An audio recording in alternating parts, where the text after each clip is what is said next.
کسی بھی شخص کو یہ اختیار نہیں ہے کہ اپنی طرف سے کسی بھی مقصد کی خاطر، چاہے اس مقصد میں اللہ کی محبت ہو، اس کے رسول کی محبت ہو، ثواب کا حصول ہو، مقصد کوئی بھی ہو، لیکن کسی بھی شخص کو یہ اختیار نہیں کہ اپنی طرف سے دین کے اندر کوئی چیز نہیں پیدا کرے۔ اسی لیے اللہ سبحانہ وتعالی نے دوسری آیت میں فرمایا کہ رسول تمہیں جو کچھ دیں، جن باتوں کا حکم کریں ان باتوں پر عمل کرو، جو کچھ رسول تمہیں دیں اسے لے لو، اور جس سے روکیں اس سے رک جاؤ۔ ساتھیو اور دوستو، ایک مسلمان کے لیے یہ سب سے اہم بات ہے کہ دینی حیثیت سے اسی چیز کو اپنائے اور اسی چیز پر عمل کرے جو اللہ تعالیٰ کا حکم ہو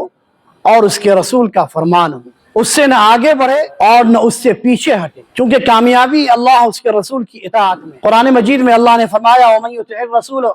وَمَن يُطِعِ اللَّهَ وَالرَّسُولَ فَأُولَٰئِكَ مَعَ الَّذِينَ أَنْعَمَ اللَّهُ عَلَيْهِمْ مِنَ النَّبِيِّينَ وَالصِّدِّيقِينَ وَالشُّهَدَاءِ وَالصَّالِحِينَ وَحَسُنَ أُولَٰئِكَ رَفِيقًا، کہ جو شخص اللہ کی اور اس کے رسول کی اطاعت کرتا ہے قیامت کے دن وہ نبیوں کے ساتھ ہوگا، شہیدوں کے ساتھ ہوگا، نیک لوگوں کے ساتھ ہوگا اور سچے لوگوں کے ساتھ ہوگا۔ یعنی قیامت کے دن ایسے لوگوں کی جو صحبت حاصل ہوگی، یہ چار معتبر قسم کے لوگ ہوں گے: انبیاء، شہداء، صالحین اور نیک لوگ ساتھیوں۔ اور کیا ہی بہتر رفاقت جو انہیں حاصل ہوگی قیامت کے دن۔ تو اگر ہم چاہتے ہیں قیامت کے دن ہمیں قیامت کے دن نبیوں کی، رسولوں، شہداء کی، نیک لوگوں کی صحبت حاصل ہو، تو ہمیں وہی کام کرنا چاہیے جس میں اللہ اور اس کے رسول کا حکم ہو۔